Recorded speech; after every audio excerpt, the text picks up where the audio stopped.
if that is your purpose. Because you're not developing yourself. Your focus is completely on getting a placement. And I can tell you the firms and all the competing firms have become completely ruthless. You can come through a placement process, but within 3-4 months, you'll be able to understand that whether you have adopted or learned or whether you have improved yourself in the 2 years or 3 years that you're there in management institutes. People coming in out from universities and management institutes, we look at them as people who are ready for business, who are ready for action. Are you prepared for that? So please do not focus completely on how to get placement. The main focus of this is how do we develop and how do you align yourself to the institute. I very strongly recommend, and I don't think many of you would have read this, but there is a very strong vision and grown statement which university has, and it has been thought through. So is that something that we are aligned with? So I think this is one of the biggest success point that has happened. Sometimes, when I'm looking at the university curriculums, I get a little bit disappointed that while, we take a lot of these management books which are written by international authors, some of the books that we read are books like, Who's Taken My Cheese or Cake or Funny Stock, but all of us completely ignore what comes out of all the epics that India has. And if you look at Mahabharata, if you look at Ramayana, if you look at Gita, there is so much amount of life lessons. And I'm sure that in another 3-4 years, an institute like Harvard or Oxford will do a study on that, and there will be people coming in and they will be lecturing us on the life lessons that is there in Mahabharata and Gita. And that will be a real life situation that we'll have. And it will be very unfortunate if that situation happens. But I do see that happen. For example, we were talking about purpose. I will just take you for a moment on I think everybody talks about Ram at this point of time for all the wrong reasons. But if you see Ram's life, for example, he was, and if you see the best governed state in anywhere in the world, we call it Ram Rajya. Ram Rajya means a state which has had the highest level of governance. Thousands and thousands years ago, nobody has found another adjective. It's still Ram Rajya. But if you look at his life, it's a pretty contrast to that. It's a pretty disaster. He had to go out of his prime time of his life. He spent in forest. He left his brother behind. He was not very happy. When he came back, his wife had to go to the forest under a very humiliating situation. And then end of the day, he ended up fighting with his sons. Being a father of twin sons also, I think the worst thing that can happen by far for a person or for a father is to end up fighting with his son, and in this case, he was actually battling with his son. So, this is something that is a sense of contrast. You have a one man who has done so much in terms of governance, and it's the other side that he's not been able to adopt his personal life. And in the end of the Ramayana, when one of his sons asked him that, what is it that result in this situation, and what dharma did you follow? He said that my dharma is Raj Dharma. So the only reason why he was able to create a Raj Dharma was because he was completely wedded to that purpose. So if you want to excel in something, you will need to be wedded to that purpose. And I think and there are so many others of life lessons that we have from the epics. We could probably go on and about it, but. So secondly, I think, so therefore, what is it that we are looking from leaders today in EY when we are looking at, placements, etc.? One of the first and most foremost thing that we look at is people who are committed to a purpose, whose purpose, because we believe that, because of we competing and we say that we are charging 4x the cost that any other firms charges. Why will a client gives us 4x? It is because that we are able to bring in something which is substantially higher than the rest. Whether you have the capability or whether you have the creativity, whether you have the innovation, and whether you have the interest to bring about a transformation in the way that we are doing. We are not looking for people who are good technology. I mean, we assume that anybody who comes in from the university is good technically. What we are looking more is terms of soft skill. And unfortunately, we find that out of our 10 people, 5 or 6 people just get eliminated because they've come mechanically. They have really not thought through. Because most of our students, unfortunately, and I'm being open with permission of Professor, is that most of our students believe that we know everything. And we let go of opportunities that you have. If you are getting an opportunity to interact people from the industry, do it. I mean, we coming here because we've been invited. And we'll speak 10, 15 minutes, feel good about it, go back, and tell our wives and children that we went there and everybody clapped. But that is not the point. The point is whether you have that interest to try to get the maximum from the people that you are. All the resources in universities, colleges, lives are always available to everyone. But it does not come automatically.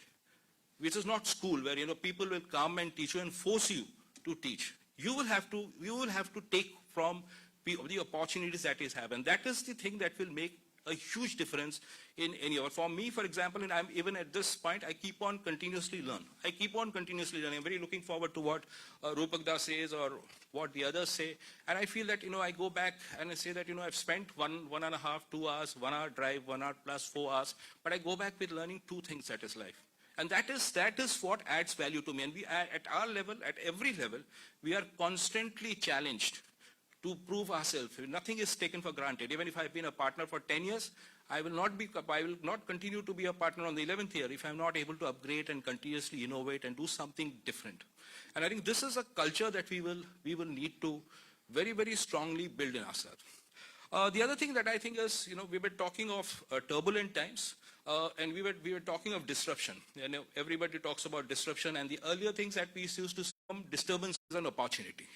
Because in a disruptive situation, people who have a better talent or people who have a better attitude or people who have the ability to do better will have an opportunity. In a normal situation, people are going to be very price sensitive. They say, why will I come to you? Why will I come to EY or PwC or GT?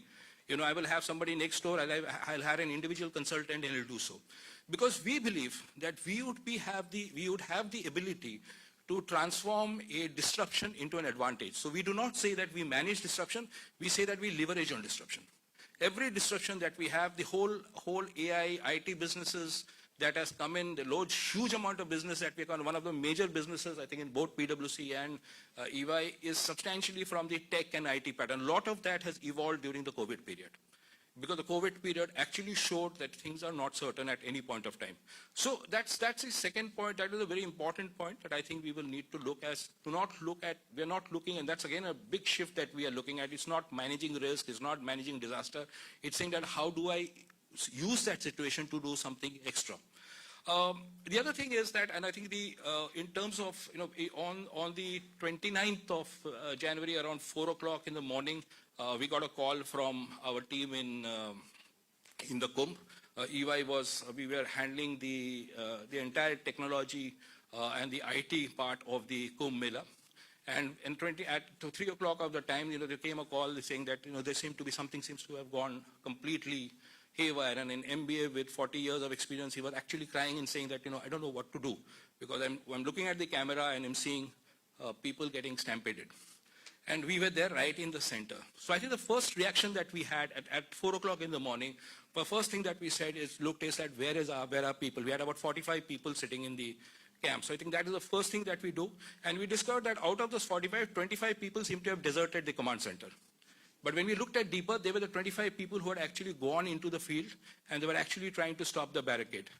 So it was such a hugely challenging situation, the people who were going there. Yet at some point of time, we were suddenly having 30, 40 people losing their lives. We didn't have an idea of how many number of people were losing lives. And then we had 2 crores of people who were in the stampede, another 3 crores of people who were coming in, and they were not disturbed by the people who were dying. They said, we need to go there. The whole situation came because there was a punya time at 2:30, and everybody wanted to go at. So people who came at 11 o'clock, they still wanted to go at. So they just sat put. They laid themselves in the floor. People, they were getting aggregated behind. They started pushing in. But I think I'll give it to the team that at 4:30, it took just 5 or 10 minutes that they broke down. And in 10-15 minutes, we had the whole team coming back into action and handling the situation so very well. The people were cleared.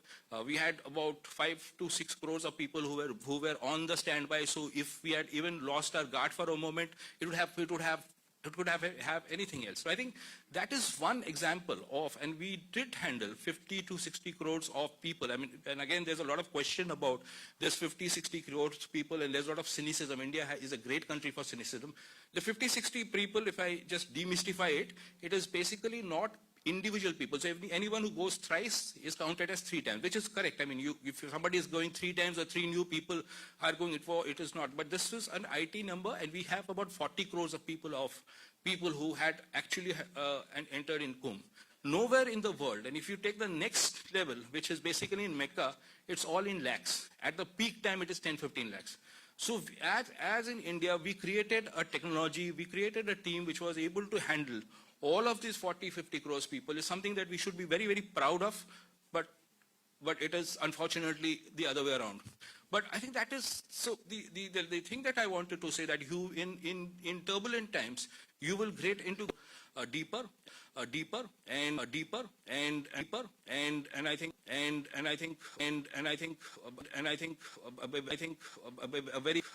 a very good example is what we did. I'll just close it off with one more point, but I think we're going to run out of time. One of the, many of you would know that India is on its path to be a Viksit Bharat. By Viksit Bharat, basically it means that by 2047, India will become a developed country. Right from 1947 to 2024, every year, and we keep on proudly saying that we are a developing country. Was developing country ka end hota hai. I mean, at one point of time, we have to move to the next level. So we had this whole plan, and today we are a $4 trillion economy, and we are looking at becoming a $30 trillion economy in 2047. It used to be 2 trillion or 1.5 trillion in 1947. So people say that, from 1.5 trillion, if we are going to reach 3.5, 4 trillion in so many years, how do I reach from 4 to $30 trillion? That is one. We were there when about 3 days back. I was in Delhi, and we were having a presentation with one of the key architects who is a part of the Viksit 2047. And then we said that, one of us asked him that because of all the things that are happening in Bangladesh or Pakistan, are we suggesting that to, reduce the target or extend the time? What he said was very pertinent. He said, boss, this is absolutely wrong. We are today threatened because we are not strong. We are worried about tariffs. We are worried about what happens if Pakistan closes the airspace. Look at South Korea. Look at China. Look at Japan. They have made their economy so strong that they are not bothered about what the world does. And therefore, for us, going into this 2047, achieving this Viksit Bharat, which means developed India, is something that is non-negotiable. We need to do this. It is possible to do this. Japan has done this. China has done this. Korea has done this at much lesser time. But in India, we will have to do this. I was just talking to one of the ministers in Bhutan last week, and he was saying that Bhutan has come out of an LDC, which is least developed country, in 2023 or 24. And they have taken a target that we will go into a developed nation by 2034, which is 12, 13 years ahead of us. So I think that kind of vision, that kind of mission that we have, and Korea has done it, China has done it, Japan has done it. It has not happened because of a prime minister's or a president or everything. It has happened because this spirit of and this passion of becoming a developed nation has gone right down to the grassroots. Everyone from the student to the universities, to the officers, to the colleges, etc. Everybody has looked at how we can become a developed nation. It is extremely possible that as China, Japan has done it at a shorter period of time. We need to do this. If we don't need this, we'll remain perennially, we talk about being largest, we talk about being largest, being about the 5th largest economy. Everybody is very proud about it. But do we know what we are in terms of our per capita income? Per capita income, we are far behind. We are probably at 130, 140. So how long are we going to remain at 130, 140? With all the best of university, with all the best of brains, with all the best of people around here, with all the best of institutions around here, with all these so many political parties, etc. How long are we going to remain like this? It is our lethargy, it is our cynicism, it is our belief that we know everything, so we don't need to do anything else, which is keeping us down, and which is putting us continuously into turbulent times like this. We need to make India so strong that in any turbulent situation, nobody dares to touch us. And this will happen only if we are able to take this from the grassroots, if only that we campaign, if only our faculties and teachers also, in addition to teaching them what the Americans and Britishers have taught us, also remind our students that in history, without the Britishers, without all these fancy MBAs in Harvard, we have succeeded in creating a far higher, far advanced economy than what we are today. With all the MBAs and IIMs and IITs, we are far behind what we were there 200 years back. So it is a shame on us. It is something that sets us down with all of us, to all of us. And we need to correct this. Whatever our generation would have done, probably we have a few more years to continue, but the task of making India strong, and so strong that nobody can touch us. In future, we are not worried about Pakistan or Bangladesh, which are so tiny economy. But today we are worried. We are worried because our economy is, I mean, whatever politicking that we say, our economy is not so strong that the world cannot challenge us. And that needs to be corrected in all of these turbulent times. Thank you very much for your patience, and Vande Mataram. Thank you.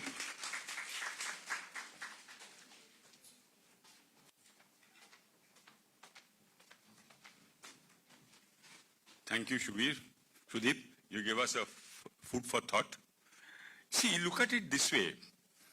Trump's tariffs have given India a great opportunity because manufacturing is shifting from China, and Apple has already shifted its entire iPhone manufacturing to India.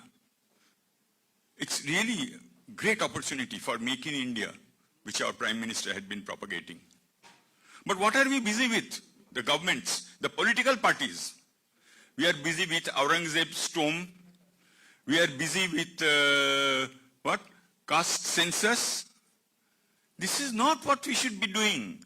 We should be looking at leveraging the great strength of the Indian people and the Indian technology, what Sudeep was mentioning. But our priorities are all misplaced. And the vision of the Prime Minister, I must admit, the vision of the Prime Minister to create an industrially resilient country, his party itself is digging its grave, is denying it by putting focus on all unimportant, irrelevant things as far as the economy is concerned. The economy continues to languish, not only in per capita income, but also very low in the Human Development Index. Please look at it. Hunger index. No need for it. India will become a great economy. But who will explain to the political parties? I think the biggest threat, the biggest cause of turbulence in our country are the political parties. And with this, I would like to invite Rupak Barua, a man of tremendous talent, sagacity, and a wonderful human being. You know, when year before last, I suffered a road accident. The first person I called up was Rupak. He was then the CEO of Amri Hospitals. He says, Shantanu, I'm sending an ambulance. Just stay where you are. And the second person was, of course, my Chancellor, who also came down, and Rupak also came down, and they met at the emergency of Amri Hospital. It was a Sunday afternoon, and the CEO had the time of telling me, helping me, and coming over. And numerous times he has helped us, and not only me, several other people. So it's my great pleasure and privilege to introduce a wonderful human being, a man with a golden heart, Rupak Barua. Thank you.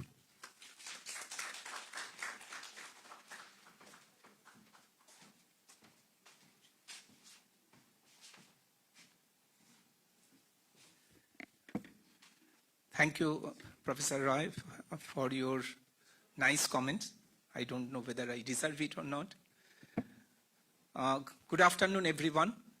And thank you so much, Professor Roy and Sister Nivedita University, for giving us an opportunity to interact with all of you. See, we are discussing about this your turbulent weather and this your volatile situation. As a leader, how you are going to navigate. That is the whole discussion, because coming days, more and more becoming is very tougher actually. Already we are in this your situation, we call it VUCA situation, volatile, uncertainty, ambiguity, complex. So there are so many things happening in the world right now. Geopolitical situation, you see, as Sudeep was talking about, what kind of political situation today we are facing. Each and every decision of any of the large companies CEO or as a leader, one has to understand the geopolitical situation, because how it is this going to affect your business plan and how you are going to navigate your company for success. So these are all lot of issues there as a leader you will have to face. But couple of things already you will have to understand. Also you will have to understand as a leader, few things you must have. That you will have to practice, you will have to understand. First thing, that is a continuous learning. You will have to learn a lot every day. Every day is a learning day. We'll have to understand what is happening, where it's happening, what kind of disruption is happening. See this, your digital disruption, how it is happening, technology disruption, how it is happening. Each and every day there is changes. Changes are happening. But you will have to understand, you will have to embrace with this situation so that you can take proper decision. I see this, your one of the situation as we talked about, that's in healthcare, because I'm from healthcare. So one major situation that we came across a couple of years back, that is a COVID situation. All you know, many of the industry faced a lot. Many of the industry had hardship to survive. Because we are in the healthcare, we are the direct in touch with the patient, because healthcare, we are in healthcare. You understand that a situation never we heard of. I mean, as a leader, how you will have to foresee the situation. Never we heard about this, what is COVID. Never, even some of the doctors also, the very potential doctors also, they were not understanding this, what is this viral, because it's an invisible enemy. You don't know what is. And suddenly it has been attacked.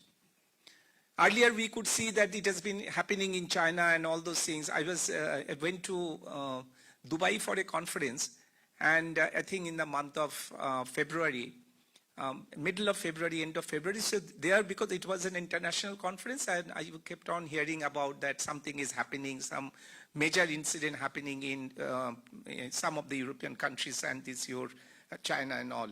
And that time also we thought of that it is not going to, we are not going to affect with this kind of a situation. That was I'm talking about just one and a half months before this year, it actually landed in India. So suddenly, we are not quite prepared. Suddenly it started happening. Yes, of course, we got some sense 7-10 days before, but that was not sufficient. We are absolutely not understanding the situation, how we are going to react, how we'll have to handle the patients. Suddenly this started, but the situation because you are the students, you study a lot, and you understand, you study a lot of strategies. But one strategy actually that really could help us, that call is survival strategy. So we only came to know that we need to survive without any weapon. That is absolutely an enemy. Without any weapon we are fighting. And slowly we started how we can handle this situation. And as if you are head of any institute, particularly hospital that time, and I used to manage 4 hospitals that time, it was a major kind of a challenge, how we will face, because already then by the time hundreds, 1,000 patients started coming. There is no place, that you all know what happened. But during that situation, the patients are there is no material, because the PPP, that your personal protection gears that we talk about, that is we don't know exactly. Many people, for the first time, we could understand that is what is called PP suit. Nothing was available, and by that time is your all communication halted, because there is no flight, no transportation system. So that was, and in Kolkata particularly, we were not having any kind of manufacturing unit who can support with this your PPP suit, we can support with the mask, they can support with this your sanitizer and all those things. But slowly this production started, and if you are under tremendous stress in some times, you will be able to find out a solution. But you will have to have that kind of a courage, that kind of a passion that yes, of course, I will have to navigate the situation. You should not leave that place. And slowly, you won't believe within next 2 to 3 months' time, we could understand the situation. We started handling the cases. We started handling the situation, the doctors and all. Because not only this year, the supply of material, the treatment procedure also. Because doctors were also trying to understand how I will treat the patient. No medicine, nothing. And patients are becoming so serious, becoming under this your ventilation. One after another, death started happening. There is a concern about this the human resources as well. Nurses, the sub-staffs, the paramedical staffs and all. They started leaving the place because no, our family is saying, don't work in the hospital, just leave the hospital. Even people started leaving. Nurses started leaving, the outstation nurses from the other states, they started leaving because no, we'll not work. My family is not very comfortable working in a hospital because there is a chance of this infection and all those things. Then there is a public sentiment as well. Even our nurses who used to stay in a rented house and all, the people started stopping them. You are working in a hospital, you should not enter this complex. That was the situation in all level. But that time actually we started understanding how you will have to make your strategy. And you won't believe this kind of a situation, whenever you will face, there is a great opportunity as well. Opportunity to understand the situation, opportunity to learn, and opportunity as a business opportunity as well. So we could see how we can develop by the time, and we started creating hospital in a hotel. Because by that time we could understand that is this kind of a viral infections we'll be able to handle. If this is not very serious, we'll be able to handle in a hotel. So we started opening up satellite centers. So many of the hotels we converted into hospital. Little bit with the nursing, little bit with the medical support system. And so that is a situation. Even this your Salt Lake Stadium, we converted into a field hospital. 400-bedded field hospital, we converted the Salt Lake Stadium. So these are the opportunity, and trust me, that is that major kind of a learning which we learn. That is the COVID situation. COVID actually has given us so much of opportunity to learn, to understand how best way possible. The digital disruption happened. See, digitizations of the healthcare, we used to talk about decades actually. But there is a very slow progress to implement the digital process. But during this year COVID situation, in 3 to 4 months time, the major kind of a digitization happened in any of the healthcare. Yes, of course, in some of the hospitality sector as well, but in healthcare, major development happened in terms of this your teleconsultation. Thousands and thousands of teleconsultation. Not patients should not get entered to the hospital. So we have developed so many apps so that through that app actually one patient can get in touch with the doctor, can start getting treatment. So these are the development happen because with that time we are under tremendous of stress. So that is a survival strategy. Everybody will have to keep it in mind. Anytime, any point of situation, anything can happen. Any of the industry, across industry. But as a leader, you will have to be very calm, quiet, and you will have to take decision what is best for the organization, what is best for your other stakeholders. One of the major other area also, you will have to understand how to take challenges. Don't be in your comfort zone. You'll have to come out of the comfort zone. Particularly whenever you are navigating through a volatile situation, volatile uncertainty situation as a leader, anytime, anywhere, you will be under tremendous stress situation. But that stress situation you will have to accept. See, my personal experience, all I'm just sharing with you all, that is, as Shantruda was mentioning about, I was working in one of the hospitals as a CEO, and I was very comfortable because that was a very well-known hospital in Kolkata, well established, and I was the CEO of that particular hospital, and I was managing nicely, and it was going on, went well. Then I got an opportunity of that you must be knowing. I'm just mentioning the name as well, AMRI Hospital. 3 years back, there is a major incident happened. The fire incident happened, where 91 people's death happened. You could imagine that out of this incident, most of the directors, the chairmen of the company, all were in jail by the time. Then I got an opportunity. People from the organization, they approached me, can you take this position you'll have to turn around the place. Because there are 3 hospitals in Kolkata, 1 hospital in Bhubaneswar. But Bhubaneswar hospital was coming new, fresh hospital. But that's a 5 lakh square feet hospital, 400 bedded hospital.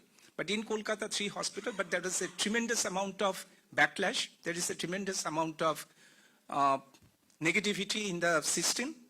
So that is 3 years. One of the major unit closed. Government is not giving any permission to open the hospital because that's the incident happened. And it's a major incident. It's a global incident, actually. Globally, it has been, even CNN also had shown this, what happened this year during those time in 2011. I took over after 3 years because that time I was in very comfortable zone. But I thought of that, okay, let's see, let me try. Why not? This kind of a situation, if we can turn around, it is good for an organization, it is good for the society as well. Even when I discussed that I'll be joining in this group, many people, my known people, many my well-wishers, they told me that, are you mad? Are you going to take over this situation? Because the government is against of you, public is against of you, media is against of this particular project. So I took that one.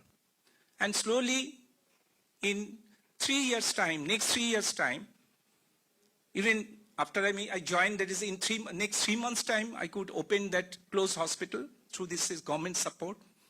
But you will have to handle, you will have to make a strategy how you are going to handle. This is the administration, the government. That's your public sentiment. Many things you can do, many things you can handle. But handling public sentiment is a very difficult task because you do not have any control. But that is also a strategy you will have to make. How you will have to control the media. How you can place a positive part showing that this hospital can bring a lot of changes to the mind, a lot of changes to the people. And that is actually a challenge because these are the challenges actually will have the proving ground. You will have to prove, you can prove yourself. And that is going to give you a lot of confidence in return, which you can turn around many of the places. There is no boundary actually. You can go to any place, you can face any kind of situation, you can face any kind of challenges. Once you are well equipped with this kind of a confidence, taking challenges and making yourself out of the comfort zone. So these are all the little bit of the basics parts that you should understand as a leader. And once you are there in a leadership position, automatically you will find that yes, how we can take this because as Mr. Shudip Dutt was mentioning, that's with a purpose, leadership with a purpose. If you had gone through this, is a book is called Ikigai, you will find that everything there is a purpose. If you have that purpose, if you have that passion as a leader, no one can stop you. You will bound to succeed. Thank you. Thank you so much.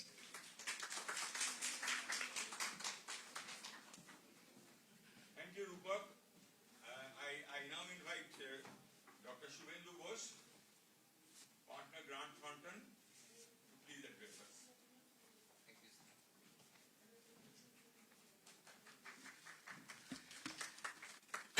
Thank you, sir. I'm really delighted to be here. I'm honored to be invited here by SNU and, of course, my professor, my sir, my mentor, Professor Shantanu Roy. And really I'm very excited to be in the midst of so many budding managers, so many budding leaders.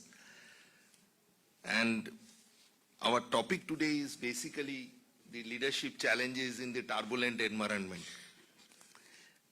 And what Rupakda has just mentioned about the COVID situation and its hands-on experience, what we say in English, the horse's mouth, what experience we have heard just. Beyond that, I don't think any leadership in turbulent situation can be the exemplary for any other situation beyond that, because I feel that, COVID is a situation that was the most turbulent situation I have seen since my birth. See, since childhood, we are very much accustomed with a theory called Darwinian theory, that survival of the fittest. And whatever we plan, whenever in a corporate world, whatever we do, planning for business plan, corporate plan, vision plan, whatever we say, it's all for the future, and considering the fact that what is today, the same business environment may grow more, but with the overall structure, overall framework will remain same. But my question is it really remaining same in last few decades? Sudeep also explained how it has changed and how it has become more challenging, and especially for our, because like Rupakda is from health industry and we are all from consulting industry. So Sudeep, Onno, myself, all are from consulting industry, and so consulting sector. So it's really changing, and we are facing everyday certain changes, and it is really become turbulent. Still, that day I was discussing that, 25 years back, whatever was our charge out rates, even today, to get that charge out rates, it's become really difficult for us, and there is a big question we are facing every day from our client. Are we really worth for that, to get that charge out rates, per day charge out rates for my consultants, my directors, my entire team? Now the question is, it's a turbulent time. So turbulent time, what is the first characteristics of turbulent time? It is ever changing. The leaders don't know what will happen tomorrow. If I am thinking that it is happening today, so tomorrow also it will repeat, no, it will not. It will change. It's so turbulent. The pace of change is very high. At high pace, there are changes happening. And it's very difficult for any leader to do some, to do some prediction or to develop business strategy according to those changes. But any leader to sustain in business, it has to adopt those changes. They have to become survival of the fittest within that small span of time. There is no more like, okay, I'll get 5 years time, 10 years time, 15 years time to become sustainable in the market. No. You have to become sustainable within a small span of time. You have to adapt yourself within a small span of time.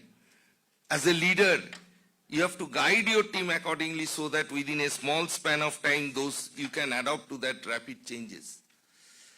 So, first thing, as a leader, any leader's objective will be to bring stability. But things are changing. How I'll bring stability? How I am going to take those challenges? So, biggest challenge. So, if I want to bring stability in that turbulence, I have to first help my team to cope with that turbulence, how they will cope with that turbulence, how they will become stable. So, you should not, first you have to give a comfort zone, a psychological safety. What we are saying, you must have seen that in today's world, it's all organizations are very concerned about the psychological safety of the employee. See, on one hand, Rupakda told that you have to come out of your comfort zone and take some action. take some risk in your professional career. But at the same time, I'll say you come out of your comfort zone, but you try to give comfort to your team. You don't worry, you don't get frightened that you are going to lose your job. Your job, you will be jobless or your salary will be reduced. And those kind of comfort, I am telling you, all these big fours, all these big fives or all big organizations, they have provided. Even during COVID. Arnav was my colleague that time. We also faced Arnav that such kind of situations we have never faced. But our leaders, as a leaders we faced, but not our team. So such kind of comfort you have to give to the team. The team should get, and you know, you have to be the part of team. Like a leader face in a turbulent situation, not only this changing external environment, internally also they face lot of constraint. There are a lot of austerity measures are being followed. No recruitment, cutting in resources, but you have to manage with that limited resource. At the same time, a leader has to take care of his team. You have to come, a leader has to come to the level of, you have to think, sympathetic level of the employees, his team members. Then your team will get sustainable mental condition, and they can perform, which will help you to sustain in the business. Today, as Subhendu Bose, I am no one. If my team is not there, I am no one. I cannot perform. I cannot perform. So, that is the role of a leader. With that difficult condition, I have to manage both external environment as well as internal environment of the business. Okay? And then, you know, it should not, in most of these cases, what we have seen, that lot of lack of governance, lack of control over the entire team. The team's objective has become totally different from the organization's objective. Team P is doing something, whereas organization is thinking something. So as a result, there is a mismatch and there is a lack of synergy between team and the organization. So as a leader of the team, as a part of the key member of the organization, you cannot mismatch the both requirement until and unless you bring synergy in objectivity, in strategy of the team and the organization. Otherwise, it will be very, very difficult to control the turbulent situation. Another part, what I feel with my long work that under this kind of situation, no theory, nothing, no business plan, no operational plan will support you. You have to bring lot of innovativeness. You have to bring lot of new working style, working environment. Whereas your team members get comfort, as well as your clients will be satisfied. So that subtle balance, as a leader, you have to maintain. And as a result, that, you know, Sudeep mentioned that you have to learn quite a lot. There should be a hunger, always, that, okay, I have to learn. It may be you have to learn something from the situation, something from senior, someone from irrelevant, some clients or some juniors also can teach, from whom you can really learn something. So you, as a team leader, you should be very, very open-minded to learn something under such kind of situation. Then only this turbulent situation can be handled or managed properly. And, you know,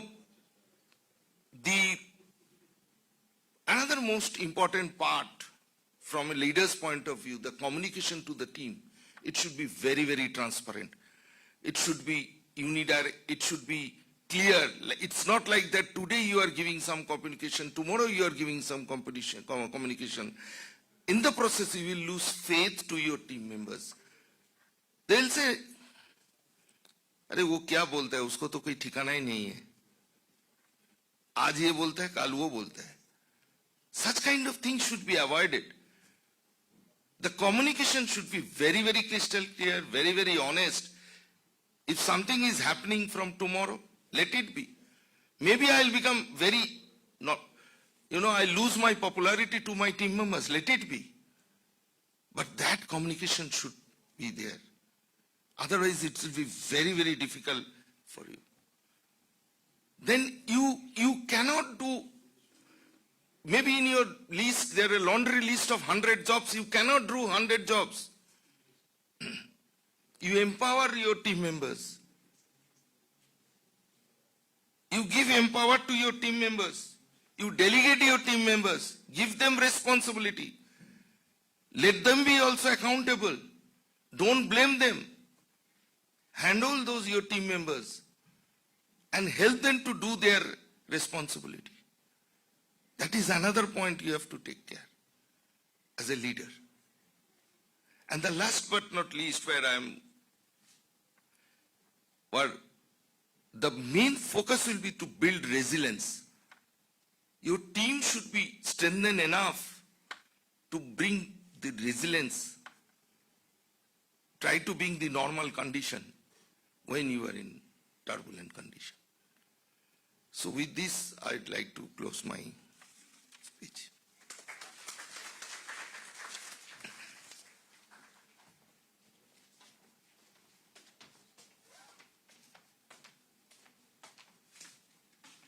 Thank you. Thank you, Shubhendu. You mentioned about Darwin. I have my own thoughts about Darwin. Darwin said, survival of the fittest, but he didn't define who the fittest person is. So let me take you to Jurassic Park. You saw those dinosaurs. They were huge. Some of them were even herbivorous. They did not need to kill to survive. But where are they today? And we, the Homo sapiens, we are still there. The only other creature that has survived is the ubiquitous cockroach. Why? Because the two species, we have been able to transform ourselves and we survived. So I would rather say survival of the most adaptable. That is what Charles Darwin said, according to me. And I'm sure everybody will agree. Charles Darwin never defined fittest. Okay. Now I come to the last speaker, Dr. Arnab Mitra, who is Executive Director with PwC, a brilliant product of IIT, PhD from IIT Delhi, and a man of superb intellect. We have had the privilege of having him also during the COVID times. We are discussing COVID. Arnab was with us on a webinar during the COVID times. Arnab.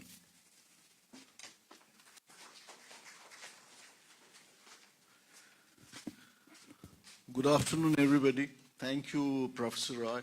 Thank you, other dignitaries. Coming and standing in front of you at the very fag end of the panel gives me one advantage and one disadvantage as well. The advantage is that I get to hear the perspective of all the eminent speakers, and the disadvantage is what else am I going to share with you which others have already not been shared till now. All right, I'm trying, so hold your breath. It's not going to be long, but I would try to be a little different in terms of giving you a perspective of how things have evaluated or how things have transcended over a period of time. 1987, an acronym VUCA came into being. And this acronym was introduced by a US Army war school after to represent their volatility after Cold War situation. Now, this VUCA over a period of time has transcended to Vani. VUCA is obviously, you all know that volatility, then you have uncertainty, complexity as well as ambiguity. And when you come to Vani, it is brittle, it is, A is anxious, N is nonlinear, and of course I is incomprehensible. So if you look at it, the element of abstraction has been built in to a kind of environment which we are dealing with. And when we have the element of abstraction, the biggest challenge that we face is that we cannot comprehend what is going to be at the end of it, what we are going to see at the end of it. Now, as a leader, when you actually try and cater to such situation, there are 4 areas or the 4 skills which you'd like to hone up. One is, of course, the resilience, which Shubhendu talked about. Resilience is nothing but to make sure that a strategy is a way of life as far as you and your team is concerned. And it looks as if the entire environment is in a flux, so there is nothing subtle about it. So it is all about absorbing the shocks which basically the external and business environment provides. That is what resilience is all about. The next is, of course, the agile mentality. Now, the agile mentality was good enough during VUCA time, but during this Vani period, which we have seen transcended to Vani period now, agility is not enough. Let me bring it to you the concept of flexibility, which is a dynamic interplay between thesis and antithesis, which creates a lot of options. And with the right amount of knowledge, people picks up the right options from those dynamic interplays. So that is the flexibility. So this is the era of flexibility. So we need to create options, we need to choose options which is right for us. Third, and the most critical part, is the learning mentality. So we'll have to, in today's world, if you see the leaders don't have time for, stop, reflect, learn and apply. But it's important that in today's leadership, they should institutionalize the concept of this learning mentality within the way of work. And the last but not the least, the 4th element that today's leaders do hone up is, of course, the coaching part of it.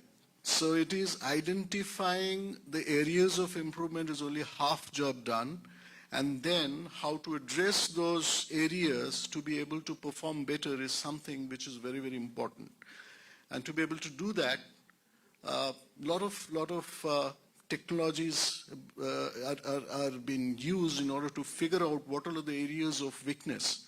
And leaders can actually go ahead and do it for themselves as well as for their teams.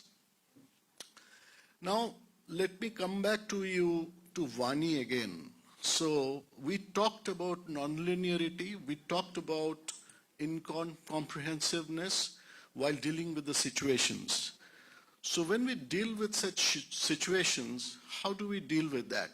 So we need to simulate such situation to be able to visualize what it is going to be at the end of it if certain measures are taken. Let me introduce to you, to all the students, a subject called system dynamics. System dynamics is a subject which has been developed in MIT, and this subject talks about creating a model. So it is a mental model which deals with cybernetics, which is nothing but feedback theory, and the computer simulation. So when we talk about system, it is nothing but input, process, assimilation of input, process, and output. A large system would have multiple inputs, would have multiple processes and sub-processes, and there will be n number of outputs. One delta change in a particular input, how it is going to react to the main output, that can be simulated. And this is what is required in today's days, which we are doing, which I am pretty sure all practitioners are doing, doing in their work, day-to-day work. What are we trying to achieve? Maybe we have done all those things. Now, what are we trying to achieve after doing all those things? So the objective is to manage three things. One is, of course, crisis management. Second is making sure that the changes which are imminent because of dealing with this situation, we do a change management properly. And of course, we do inculcate the adaptive way of working within the purview of the deliveries that we do for our clients.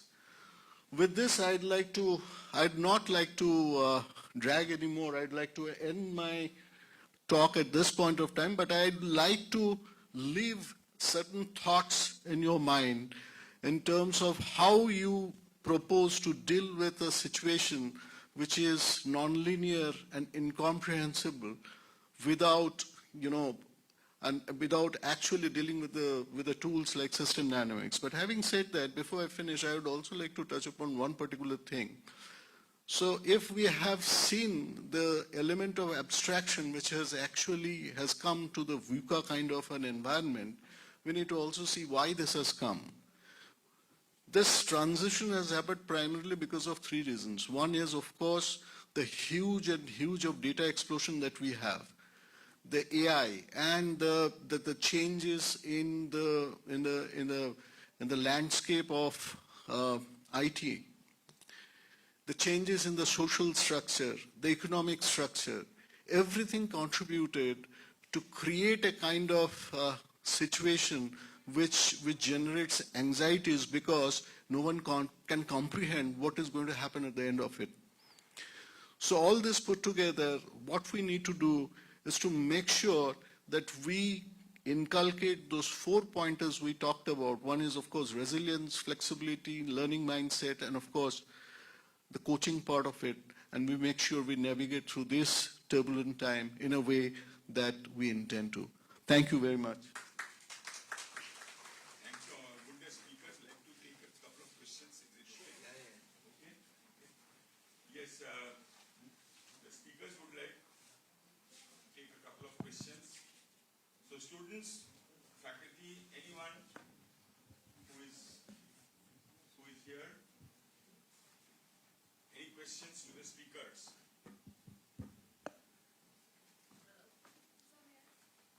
Yes, okay, come. Come in the front. Sir, thank you all for the beautiful speech, for guiding us on how we can actually go ahead in life. I wanted to know, what is that element that could set you apart during the COVID times, as most of you mentioned, that COVID time was full of uncertainties and we did not know whether life would exist as well. How did you keep your patience and go ahead with life during those times? What was your leadership element during those times? Biggest person is, I think, Sirupa Purva. Yes, sir. See, yes, of course, during the COVID situation, actually it was the life was absolutely an uncertainty situation. And, but what we did actually, what we experienced and what we followed, that is, you'll have to survive. End of the day, we were knowing that we'll have to survive. Whatever may goes, but we'll have to survive. And we'll have to evolve some kind of innovative ways how we can survive. See, there are so many things was happening once, real turbulent kind of, it means that you are in the mid of the ocean and there is a huge turbulent situation, turbulent weather. And you know that in one go that I need to survive. Then automatically you will come up with a lot of innovative ideas. You will have to, each and every ideas, you will have to look for some opportunity. And those opportunities, once you see the innovative ideas are actually giving you result, then you will find a lot of confidence and hope that yes, really we can survive and really we can manage the situation. With a lot of confidence, we could survive. So that is the major part is the confidence and innovation. That actually played major. Thank you so much, sir. Can I just add to this? I think there are three types of thoughts that came in. One were people who said that whether we will survive. Second were people who said why we will not survive because all the difficulties, all the errors that has been done by the government. There was one set of people who said that we will survive. As Rupak Das said, the goal is that we will survive. And once you have decided the goal, there could be hundreds of ways to reach that goal. So many of our assets which were lying dormant were repurposed during that period. Was amazing. You know, there were command centers that were converted into food stalls. As Rupak Das said, hotels were converted into hospitals. There were telemedicines came in. So, and those were done by people who said that, you know, we are going to survive. So I think the most important thing in a difficult situation is to say that I will come out of the situation. Don't let us not get balked by the situation. If you say that I will come out of the situation, some path or the other will open. And I think there's nothing a bigger example than what we went through the COVID period. How did SNU survive? How did SNU survive the COVID period? As you all know, we quickly adapted to online classes and the attendance was very good and we were up on our toes and all faculty members, they rallied, they knew this is a question of our survival. In fact, our salaries were also cut down, but it was kept as an amount which is due to us, and we got back our salaries. So our chancellor told us, you have to help us. Even with reduced salaries, I am very proud to say that the entire faculty of all the entire faculty of all the 100 departments in the university, they rallied together, and the students also joined. Everybody realized that we have faced a very, very difficult situation and we have to put our hands together. We have to handhold the faculty, we have to handhold the students will have to handhold the faculty and online. So we survived. We survived and we did well. So that's how we survived. I thought of sharing this. Yes, I think there is someone I have at a the question. back. Yes. Yeah, Shantini, Dr. Yeah. Shantini. Good evening, sir. I'm Dr. Shantini. I'm assistant professor in the hospital management department. I have a question to Mr. Rupak Borua. Sir, now there is a lot of changes in the hospital industry. So as teachers, how can we lead our students so that they can be more adaptable to the new changing scenario of hospitals right now? What are the more employability skills that we can give them so that they can do better in the new changing atmosphere in the hospitals? Yeah, it's a very good question. See, healthcare is evolving. Healthcare changing is very fast. Many new concept is coming in terms of healthcare because it's a developing actually. So in this situation, as a hospital manager, you are preparing your students for the next to take over the next management part of the hospital. You'll have to understand the hospital operations more. You'll have to understand from the patient's perspective as well. So what is the customer or the patient, what they are expecting, where the gap actually. You need to understand and you need to do the gap analysis that this is the gap in terms of operational excellence, delivering of the services, and where you will have to prepare your students, you will have to keep ready your students that so that they should feel like, yes, we are well equipped, all understanding of all the gaps and all whatever is happening in the system, they are quite well equipped, confident level. So you will have to use students, you will have to make more this your confidence part that you will have to create. How you have to handle the situation. Healthcare is one way it is evolving, but the other way it's a lot of stress, lot of challenges. Those are the challenges they need to understand. So you will have to teach them the challenges, more of the challenges, and how they are going to cope up with the challenges. Because they will be able to create a lot of changes in the system actually. That is the whole part. That is a healthcare hospital management faculties. You need to teach your students, understand the system, understand the process, and changes to take the place. So because healthcare is full of challenges, and and also one thing you will have to create, that is a passion. It is healthcare is not that as a service you are doing, that you will be as a employee. It comes from your inner heart actually. Until lot of empathy you will have to come up. Otherwise you will not be a suitable. At least you can be a worker, but you cannot be a good manager. So. So hospital leaders has to be a passion actually, and that it needs that you should be ready to take call at 2 o'clock midnight. It's not that you should not get disturbed any point of time. That kind of resilience, that kind of adaptability you will have to take with these your students. See, passion is everything. Without passion, you can't achieve excellence. We are all here because of passion.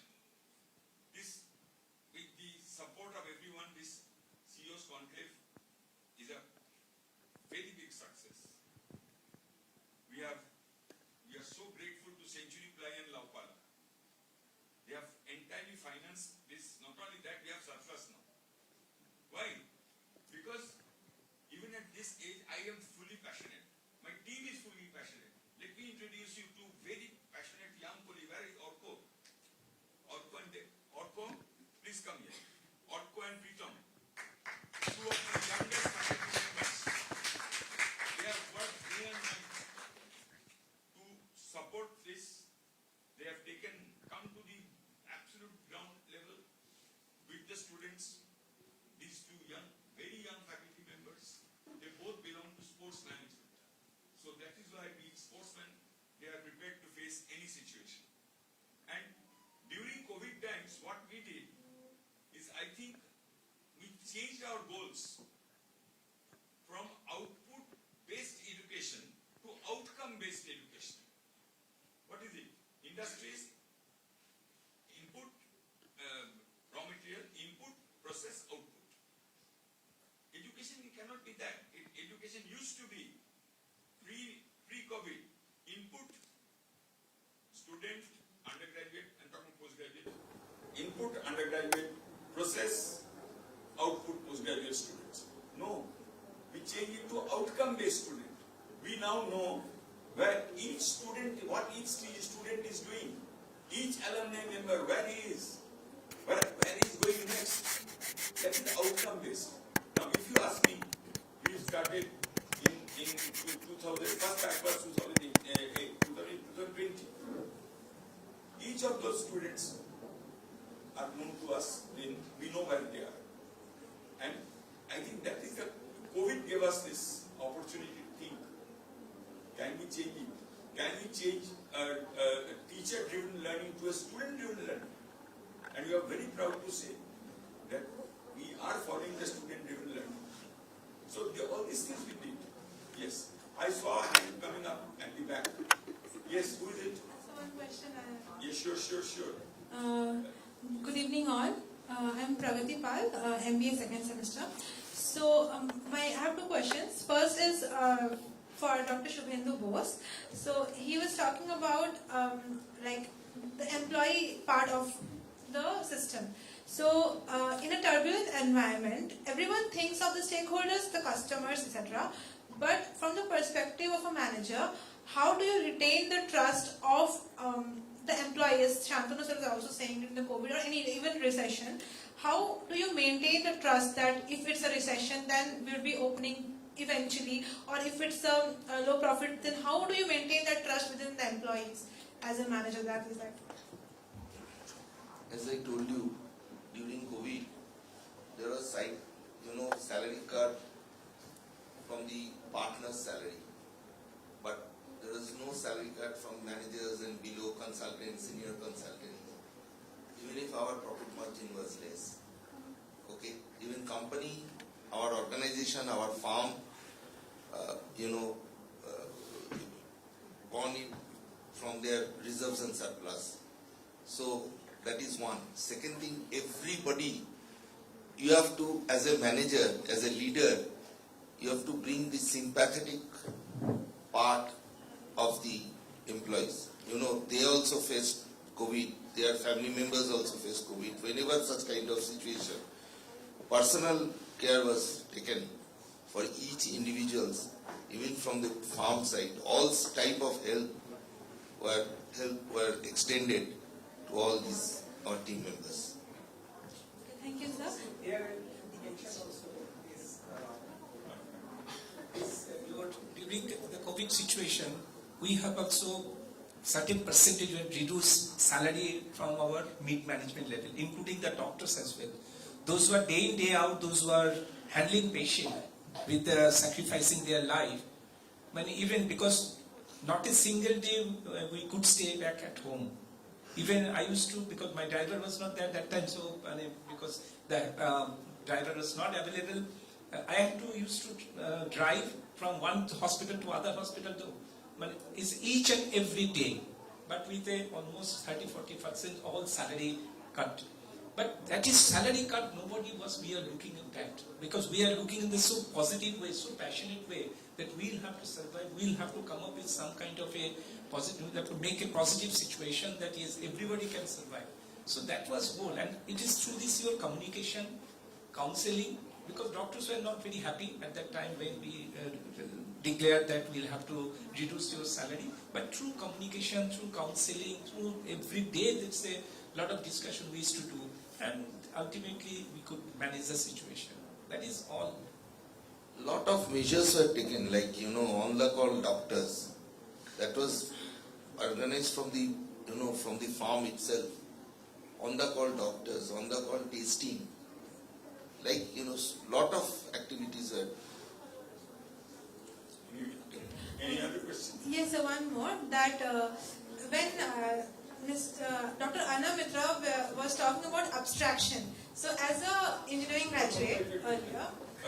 Rupak is going. Before that, let's complete. Let's keep that. Let's terminate this pillar. We'll do it after this. Let's start the presentation. Dr. Jha, Dr. Gagi Lairi, can you please come in the front? First of all, I would like to thank all my dignitaries for being with us here today, teaching us two most important elements that we have learned throughout the session. First, being hope.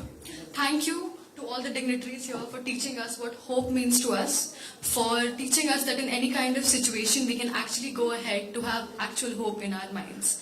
Secondly, empathy. A feeling where we can actually understand somebody else can also go through a similar situation or a problem that we might not be aware of. With that, I would like to thank all of them and start with the felicitation. Mr. Rupak Barua, sir, I would like to respect you to please come here. Dr. Gagi Lairi, please come. Dr. Gagi And Dr. Gagi Lahiri, ma'am, please. Dr. Gagi Lairi is heading our healthcare management segment. And she is a wonderful teacher, and you know her.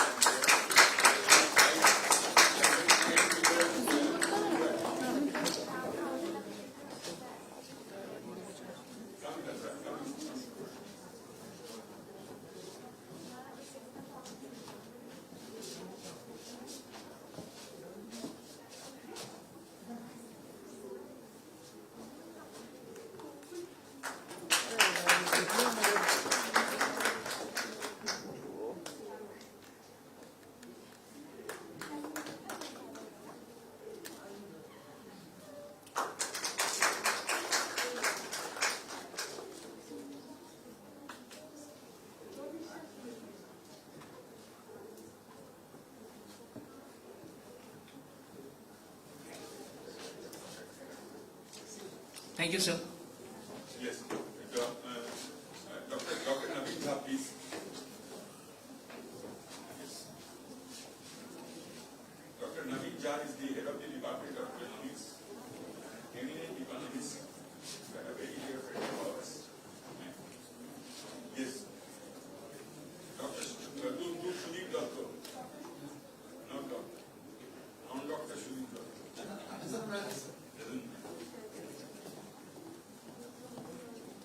Firstly,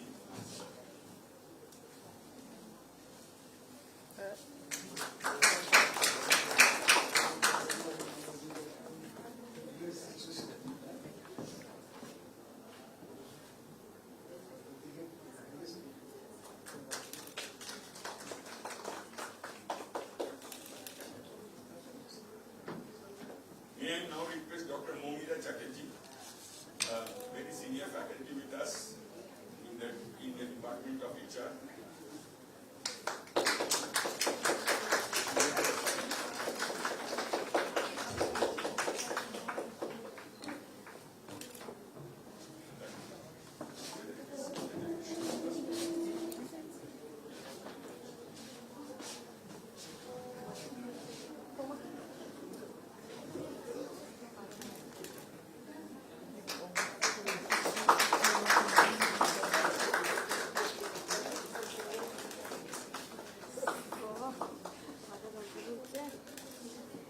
May I now request Dr. Origin Sen,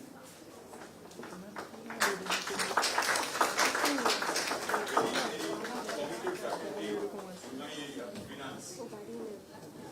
Dr. Origin Sen is to felicitate Mr. Arnold.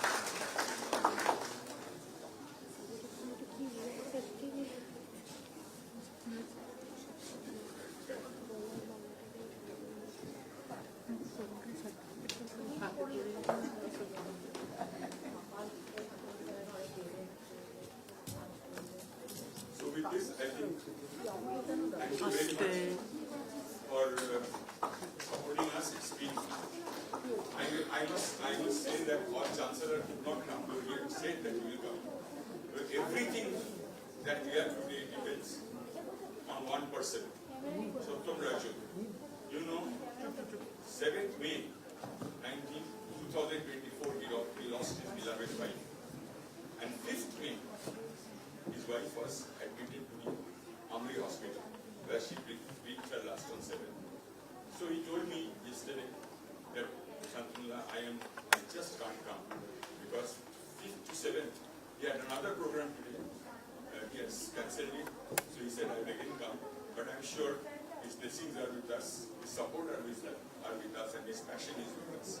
So we will move ahead, taking this mission forward. Professor, can I just ask one question? Sure. Sure. Please.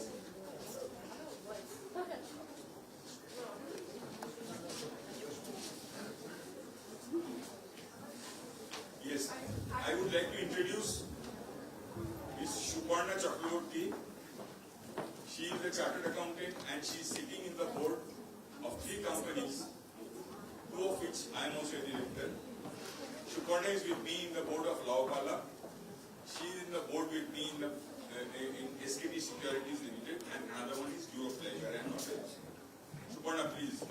So, Mr. Dotto, you alluded to soft skills. And I think that is so important because also being an educator, you know, you go to seminars, they talk about AI, they talk about so many other things. But as I sit on boards of companies and as I think about young students, I think one of the most important skills is soft skills. Because you need that in communication, you need that in leadership, you need that in inspiring people. So being in the industry, and everyone can perhaps speak to it, how do you work with colleges, with universities, to develop and inculcate those skills? Because, you know, you will also, these are the people who are going to come to you for jobs. And I think it is so critical. And I don't think it can be emphasized enough. Right. No, I think I completely agree with you, and because we are in a closed room, I think this is something, I mean, I am from Bengal and I'm from the Eastern India, and I'm completely committed to development of the East, but I think this is one skill that unfortunately we are behind compared to West and North, because you know, a lot of the times that what we find in our communication skills, like for example, we do a lot of case studies with universities. Where basically we give challenges to the universities and students, and they come up with their case studies. and many times there are some of the case studies we find that they've not gone through the thought processes, not really given it that much amount of serious. I'm not so bothered about how you communicate. I mean, what is the quality of English that you speak is not important. But do you value what you're doing? You know, sometimes when you come up with the case studies, we get a case study which is not very well presented, where the fonts are different. They're very, very small things. But what basically it makes us feel is that, you know, these people are not serious. You know, if the students or people who are participating are not very serious, then we are also not serious. So as a corporate, we work very closely with various universities in developing case studies, in inviting them to come and speak to us. We speak to them, we learn from them, and you learn from us. But we will do it only in cases where people are serious. And it makes a hell of a lot of difference. I think I would like to again stress that from the outside, what the corporate looks like is completely different when you're inside. Our expectations are completely different. I mean, because for an institution like any of the institutions that we are, whenever we deliver it to the customer, our customer expects it to be the best in the world. That's why we are engaged. And therefore, we also need to have people who have that belief to be best in the world. And that can happen, technical-wise, knowledge-wise, I think East is extremely good. It is much better than this. But the seriousness in which you want to interpret this, you know, whether you want to... See, today, for example, the big change that has happened is data is available in plenty. Any information that you want, and today with AI, you use a co-pilot or something, you can get the data. Earlier it was very difficult and we had people who were shifting for data and we were getting data and coming up with this. Today the data is available to us. Our clients have this. We have this. So we are looking for people who are able to interpret those data and come to qualification, come to conclusions. We are looking for people who have their own independent point of view. So they look at the data and say, okay.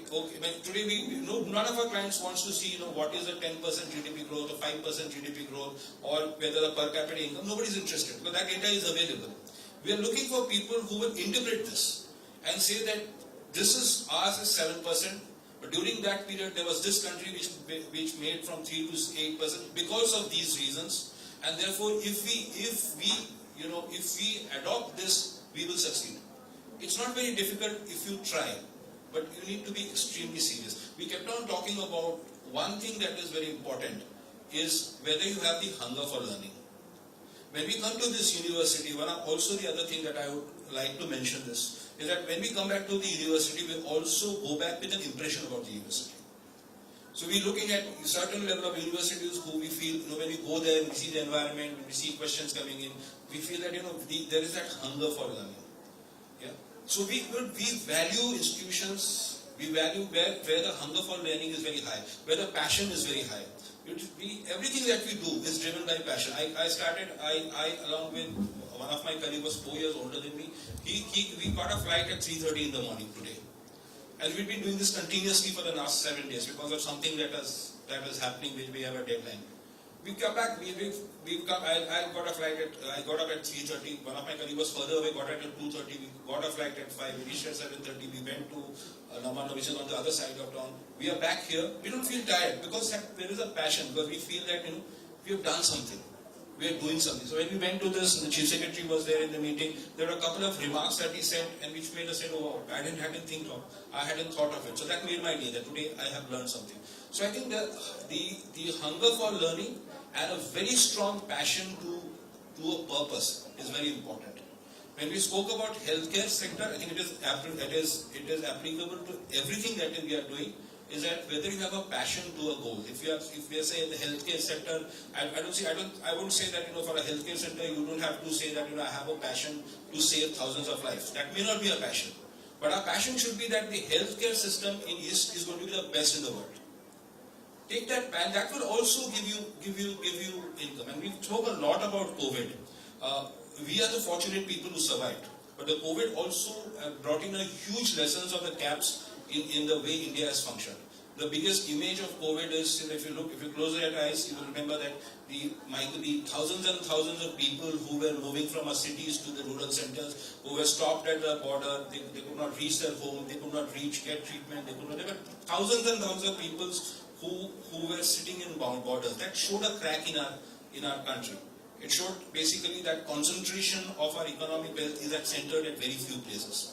And this needs to be corrected. So the government of India is now looking at saying that we should not get into a situation where the next something happens, we have thousands and thousands of people who are away from their home and who have to migrate. So I think the other thing that on the COVID we're talking of a lot of positives, there are a lot of negatives. A lot of people were unfortunate who did not make it. But we also learned a lot of lessons that we are trying to incorporate. Each of these lessons have a lot of opportunity for us. There is no dearth of opportunity if we are ready to look for. I think that is something that I would again take this with you to those few who are interested. That there is no limit of opportunity. Whether you're in the East, whether you're in Calcutta, whether you're in Patna, whether you have. I've worked in Bihar for the last 9-10 years, and I've seen how the state has grown. It used to be a state where you used to laugh at, but today, if you look at the economy, it's really grown. There's still a lot of cracks in the city, but that state has shown how transformation can take place. A neighboring state, Jharkhand, with all its mineral resources, Jharkhand has taken away all the mineral resources of Bihar and gone into this. Jharkhand is still backward. So I think it is how we work, and I think all of you again that things have changed substantially. There is a huge opportunity for each of us to be leaders in our own right. Just take that passion, have that hunger for learning, and have a purpose. Determine that purpose. Everything that you do it for that purpose. Thank you. Suparna, I must thank you for pointing out a very important area, which is soft skills. We call it life skills. And I have someone here, Professor Paushali Dey, who contributes in terms of grooming people. Paushali, can you share your thoughts briefly on grooming? How we try to groom our students. Paushali is in the area of HR and OP, and this is an additional flavor of love for her. Well, thank you, SS. Really a shocker and a surprise for me. I wasn't expecting to be called up on the stage. Yes, we do understand the need of soft skill, and we definitely take this up seriously. We have some small courses. We have a cell in SNU which actually looks into the soft skill development of students. Now, when I'm talking about soft skill, ideally it is not about a particular language. We don't stress on speaking English perfectly, but of course expressing yourself in the best possible manner. Because when we talk about communication, one of the biggest challenge that we face is that people think speaking fluent English is communication, which is a myth. It's not. Communication is expression. How do you express your message? So having said that, yes, because English being the official language, it's the business language, one must pick it up. But it is not necessary that you have to be extremely fluent in order to do really good in the corporate sector. I've been there for 16 years as an AVP HR, I've worked. So I have seen people with excellent merit coming to the industry, but when it comes to client conversation, they really lose out. It's not that they do not know English. It's only that they are unable to express. And that is where we have courses in the sense I won't say credited courses as such, but we have workshops that we do. I personally take up this matter because with the outgoing graduating batch, I do have some sessions with them wherein I try at the most to develop these skills with them, debating skills, presentation skills. In our course curriculum, we have something which is called mentor seminar. Now the mentor seminar helps students to prepare presentation. Now it is not limited to the course material or the course or the subjects that we are teaching. The student is allowed to pick out any of the topic, anything across the globe, whatever they feel like. And they give presentation, which is of a 10 slide or 15 slides, which is evaluated. And that is how we do it. So thank you very much. Paushali is my friend's daughter, so I can take liberties with her. And with this we come to the end of a very engaging and encouraging day, I must say. Thank you very, very much. Thank you. Thank you.